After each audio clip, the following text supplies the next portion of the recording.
supervisi ya. Jadi sebelum pelaksanaan supervisi ini kita akan ngobrol dulu, bincang-bincang dulu ya, yaitu untuk pelaksanaan pra-observasi. Jadi untuk supervisi ini ada 3 tahapan, yaitu pra-observasi, kemudian observasi di kelas, kemudian nanti ada pasca-observasi. Tujuan daripada obrolan kita ya pra-observasi ini ya, itu adalah untuk melihat kesiapan ibu sebelum melaksanakan melaksanakan pembelajaran di kelas ya, dan saya observasi di kelas kemudian supaya kita tahu sasarannya apa nantinya untuk observasi ya, jadi kita lakukan tahapan pra-observasi. Oke, baik Ibu, kalau boleh tahu saya untuk tujuan pembelajarannya nanti itu apa? Tujuan pembelajaran nanti agar kita selanjutnya melalui itu dapat tentang dan melalui coba atau diskusi juga peserta itu dapat menuliskan tentang pasangan daripada juga peserta itu dapat menggunakan mengenai perbedaan pendapat. Berarti ada 3 tujuan pembelajaran ya yang akan Ibu capai nanti ya ketika pelaksanaan pembelajaran di materi kalor ya. Oke, baik Ibu, boleh diceritakan untuk pembelajaran Ibu sendiri itu sebelumnya seperti apa? Pembelajaran saya sebelumnya saya menggunakan pembelajaran dan juga saya menggunakan bahan bacaan atau menggunakan praktik. Tapi pada saat pembelajaran itu kadang satu gaya belajar yang saya gunakan.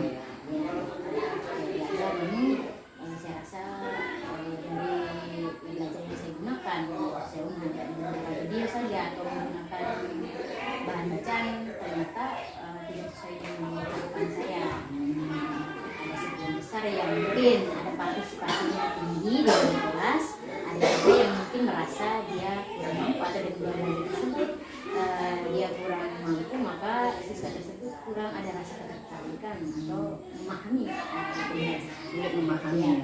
Oke, jadi Ibu menggunakan satu gitu ya, satu media gitu ya. Jadi satu misalnya dalam satu kali pertemuan itu satu media, misalnya PowerPoint aja gitu ya, dan satu kali masuk video saja atau praktek saja gitu ya. Oke, jadi dan dari pembelajaran itu akhirnya Ibu mendapatkan bahwa hasilnya tidak maksimal gitu ya. Mungkin bagi anak yang memiliki gaya belajar yang pas dengan media itu hasilnya baik gitu ya. Yang tidak ya tidak baik begitu ya. Oke. Oh iya, oke. Nah, kira-kira apa yang menyebabkan hasil belajarnya atau proses belajarnya itu tidak memuaskan? Yang menyebabkan hasil belajar itu memuaskan saya rasa ya, dari pribadi saya sebagai seorang guru mungkin saya juga punya banyak kekurangan. Mungkin saya kurang berinovasi dalam pembelajaran, saya kurang memahami gaya belajar dari masing-masing anak dalam kelas tersebut. Mungkin saya memberikan bacaan, ternyata mungkin ada anak yang tidak suka bacaan. Saya memberikan video, anak yang kadang ada yang tidak suka, atau yang praktek kadang anak kurang suka, sehingga mungkin pembelajaran sehingga ternyata tidak sesuai dengan harapan saya seperti itu. Jadi itu penyebabnya ya, mungkin karena kurang tidak tepat ya, kurang tepat, kurang tepat. Oh iya, jadi hanya sebagian yang terpenuhi ya. Sebagian terpenuhi karena tidak ada sesuai mungkin dari siswa yang tersebut kan, tidak sesuai dengan dia belajar. Jadi Ibu untuk menghadapi hal tersebut, bagaimana Ibu merancang pembelajaran selanjutnya? Untuk menangani hal tersebut, saya ingin merancang pembelajaran yang lebih baik, yang lebih menyenangkan bagi siswa, yang membuat siswa di dalam kelas itu lebih berpartisipasi semuanya, ya, tidak hanya mungkin 1 atau 2 orang yang mengikuti pembelajaran tersebut, tapi saya harapkan adalah semuanya. Jadi saya ingin merancang pembelajaran yang berdiferensiasi, ya, yang lebih berpusat kepada peserta didik, sehingga semuanya itu di dalam kelas itu berpartisipasi dengan tipe dan gaya belajar masing-masing. Kemudian diferensiasinya itu dalam bentuk apa? Diferensiasi itu dalam bentuk Konten ya. Oke. Baik, jadi Ibu melaksanakan diferensiasi ya dalam pembelajaran yang akan kita observasi nanti ya. Oke. Kemudian apa yang ingin Ibu kembangkan?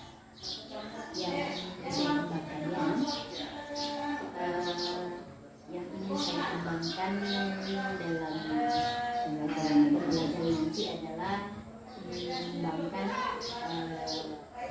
gaya belajar peserta didik tersebut, kemudian supaya siswa tersebut bisa lebih menyukai pembelajaran saya bersama dengan saya. Kemudian ingin kembangkan adalah pembelajaran yang lebih berdiferensiasi. Jadi sekarang bisa berupa PowerPoint, dalam satu kali belajar bisa berupa PowerPoint, berupa video, kemudian dengan apakah bisa berupa praktik ya, secara langsung, tetapi dengan variasi siswa sesuai dengan kegiatan. Berarti Ibu yang ingin dikembangkan adalah pembelajaran berdiferensiasinya ya dengan menyediakan beberapa media pembelajaran sesuai dengan karakteristik atau kebutuhan siswa ya. Jadi di situ Ibu ada menyediakan video, kemudian menyediakan PowerPoint, bahan bacaan dan juga praktek ya. Oke, baik Ibu Angel. Jadi Ibu nanti ini Ibu ingin saya mengobservasi di bagian mana? Saya ingin Ibu mengobservasi saya bagian merancang pembelajaran yang berdiferensiasi, karena saya rasa saya masih kurang terlalu memahami, ada sedikit kurang terlalu memahami, jadi saya butuh diobservasi bagian itu. Oke, baik. Jadi nanti area itu ya, area pengembangan di mana Ibu melaksanakan pembelajaran berdiferensiasi ya yang akan saya observasi. Baik Ibu, jadi saya nanti akan mengobservasi Ibu di kelas ya. Untuk jadwalnya kira-kira kapan? Jadwalnya hari Rabu. Kebetulan saya ada jam kelima di kelas 7A. 7A ya. Baik, jadi besok kita akan masuk ya ke kelas. Mohon maaf sebelumnya nanti saya akan melakukan pencatatan ya ketika saya melakukan observasi ya. Baik Ibu Angel, terima kasih ya. Saya rasa kesiapan Ibu dalam melaksanakan supervisi nanti sudah cukup baik ya. Nanti saya akan masuk ke kelas Ibu untuk melakukan observasi ya. Terima kasih untuk waktunya ya, dan semoga besok kita supervisinya lancar ya. Oke, baik, terima kasih Ibu.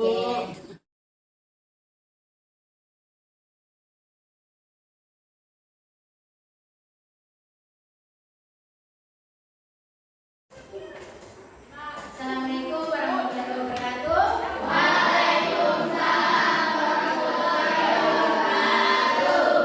Selamat siang semuanya.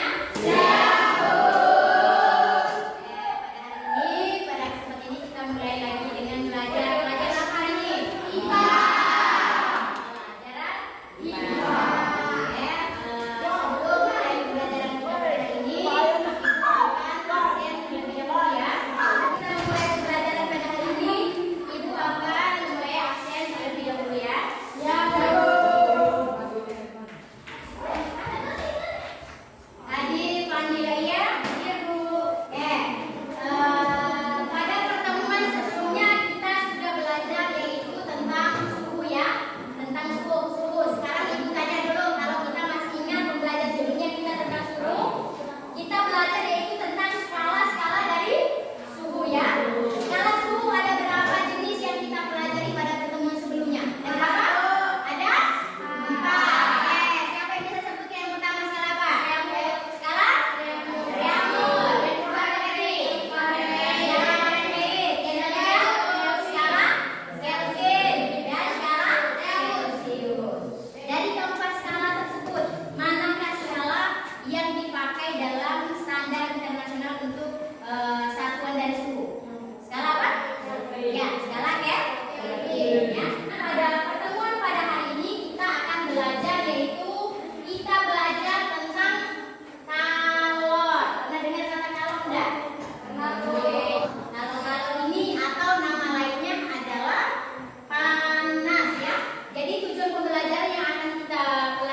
Ya, kenapa? Ya, Ibu lengkapi dari jawaban dari Cecilia tadi. Kenapa kok plastik tadi yang berisi air dia tidak apa? Terbakar. Nah, di sini plastik yang berisi air ini tidak terbakar. Alasannya mungkin kalau air hangat di dalam juga dia tidak akan terbakar. Kenapa? Karena kalor jenis dari air itu lebih besar dibandingkan dengan kalor jenis dari plastik. Sehingga plastik ini jika dia berisi air, maka air yang tadinya dia sini kalor tersebut akan diserap oleh air, sehingga membuat plastik ini tidak terbakar. Sekarang untuk kelompok auditori silakan sambil memperhatikan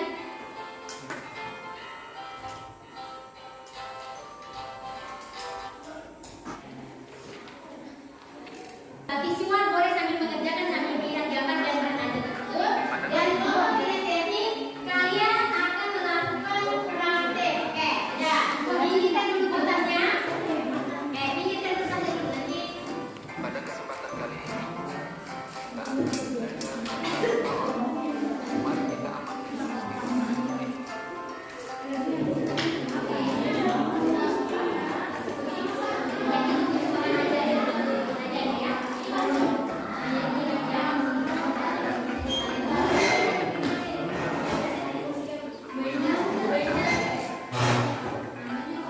Berikan lebar kerjanya dulu.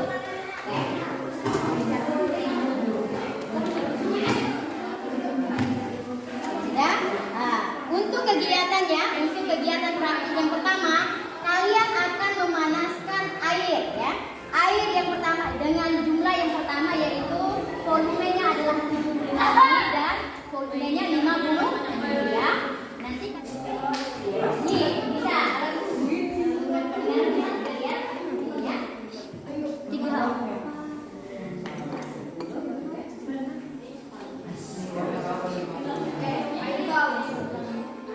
lihat ini berapa dicatat. Naik berarti suhunya itu masih normal ya. Masih tulis. Berarti berada pada berapa suhunya itu? Berapa suhunya? Angkanya berapa? 30 atau 29 itu? Oke, tulis.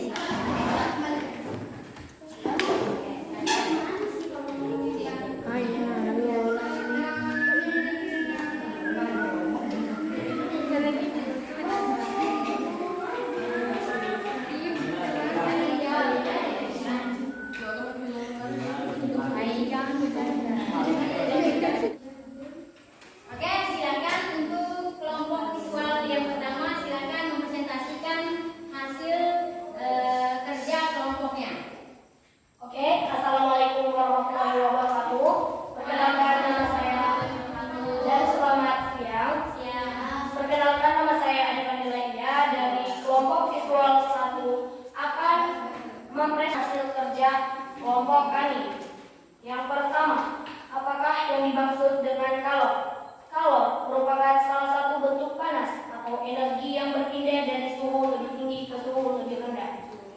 Kedua, sebutkan faktor-faktor yang mempengaruhi kalor. Pertama, massa. Kedua, kalor jenis. Dan ketiga, suhu.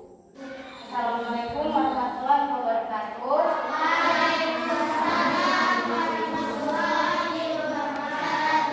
Dan selamat siang. Baik, saya akan mempresentasikan hasil kerjasama kami. Nomor 1, apa yang dimaksud dengan kalor? Kalor merupakan salah satu bentuk panas atau energi yang berpindah dari suhu lebih tinggi ke suhu lebih rendah.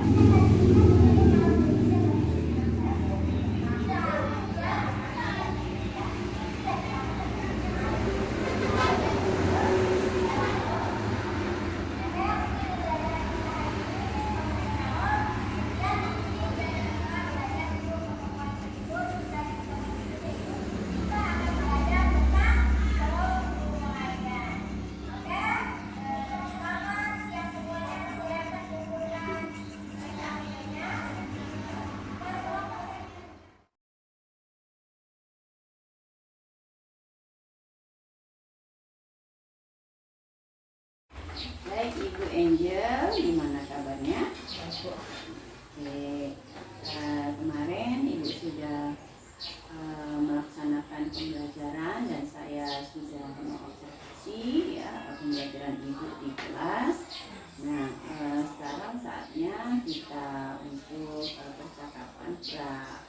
pasca observasi ya. Jadi setelah observasi di kelas, maka kita adakan hasil analisis data observasi ya di kegiatan pasca observasi ini. Jadi 3 rangkaian daripada supervisi akademik ya, yaitu pra, kemudian observasi dan pasca observasi. Jadi saat ini kita pada di tahapan terakhir, yaitu pasca observasi ya. Ibu Angel, jadi tujuan daripada percakapan kita ini di pasca observasi adalah untuk menganalisis hasil data observasi di kelas ya. Jadi kita akan menganalisis ya apa yang sudah dilakukan di kelas ini. Oke, baik Ibu, sebelumnya ini ya saya mau tanya, gimana perasaan Ibu kemarin ketika melaksanakan pembelajaran di kelas? Perasaan saya setelah melaksanakan pembelajaran di kelas, saya merasa lega, bisa semua kegiatan pembelajaran itu bisa berjalan dengan baik. Jalan dengan baik ya. Oke, menurut Ibu apakah pembelajaran yang kemarin di kelas tersebut itu sudah sesuai nggak dengan rencana pembelajaran Ibu yang untuk susun? Untuk pembelajaran kemarin itu sudah, saya rasa sudah berjalan sesuai dengan rencana yang saya sudah rancangkan. Mulai dari kegiatan pembukanya, kegiatan inti, dan juga kegiatan penutupnya, dan juga deklarasi kontennya. Namun saya merasa masih ada kurang sedikit karena masih ada sedikit sisa yang masih ada sebagian yang masih kurang antusias, dan itu saya butuh memperbaiki. Kemudian Ibu kira-kira kendalanya apa kemarin yang dihadapi ketika melaksanakan pembelajaran? Ya, kendalanya ya. Pada saat kegiatan pembelajaran kemarin, kendala yang saya alami adalah pada saat kemarin kan sebelumnya saya menggunakan, saya sudah tampilkan juga berupa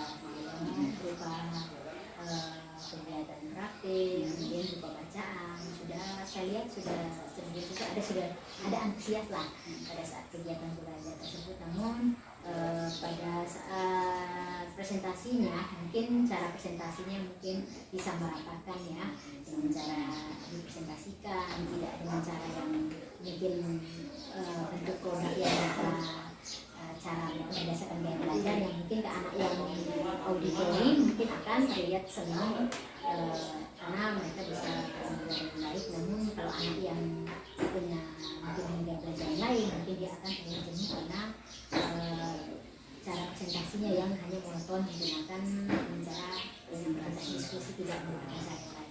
Ya, jadi kendalanya kemarin ya pada saat ini ya mengungkapkan hasil belajar ya, hasil diskusi. Nah, di situ untuk caranya itu sama ya, yaitu mempresentasikan semua ya. Nah, di situ Ibu melihat bahwa ada yang tidak antusias ya, karena mungkin caranya itu sama dan itu tidak sesuai dengan minat dan gaya belajar mereka ya. Mungkin anak yang antusias itu di anak yang auditori ya, karena mereka kan memang senang berbicara, senang mendengarkan. Jadi ketika presentasi juga mereka antusias ya. Namun untuk anak yang mungkin visual dan kinestetik mungkin mereka kurang antusias, karena memang mungkin mereka bisa sebenarnya mengungkapkan hasil belajar mereka dalam bentuk lain gitu ya. Oke, nah jadi kira-kira itu permasalahannya disebabkan karena memang tidak sesuai nih ya. Baik Ibu, Ibu itu sudah sangat baik ya, sudah Ibu merefleksikan hasil kegiatan Ibu kemarin ya, sudah Ibu refleksikan dengan baik ya. Kalau boleh saya mau mengungkapkan hasil observasi saya ya, di kelas kemarin. Apakah diperbolehkan? Iya, boleh. Ini bagus lagi kalau ada penyampaian, biar mungkin ada kekurangan saya bisa kembali. Oke, baik Ibu, Bu Angel, secara keseluruhan dari hasil observasi ya, pembelajaran yang sudah Ibu laksanakan itu sudah sangat baik ya.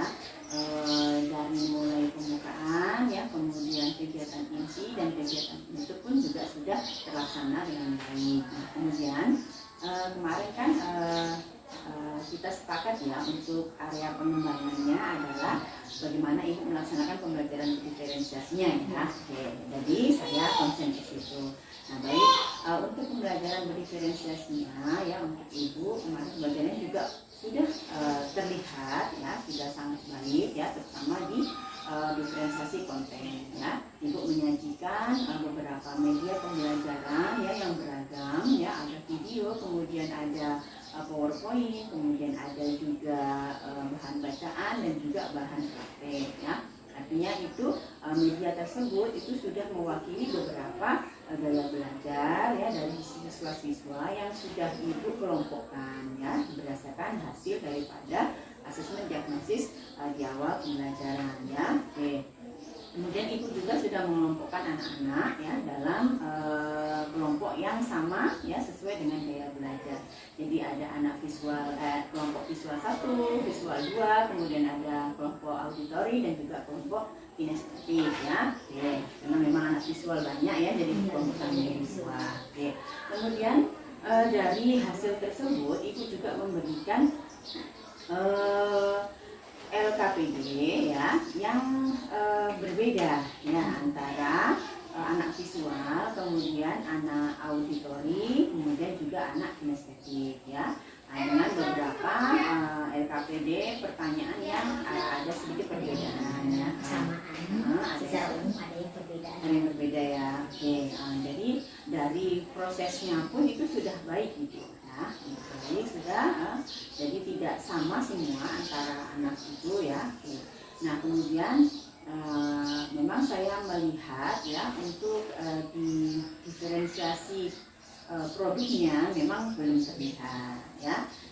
Diferensiasi produknya tidak terlihat, artinya apa ya, ibu menyamakan semuanya ya, hasil belajar anak-anak ya ketika selesai berdiskusi itu sama, yaitu presentasi semuanya ya. Jadi mulai dari kelompok visual, kemudian kelompok auditori dan juga anak kinestetik ya. Nah di situ terlihatlah ada beberapa kelompok yang antusias, ada yang tidak ya, ada yang disuruh maju juga lambat ya, maju enggak, ada yang takut, ada yang grogi dan sebagainya. Nah ibu di situ bisa nanti ya sebagai bahan ibu untuk perbaikan ya.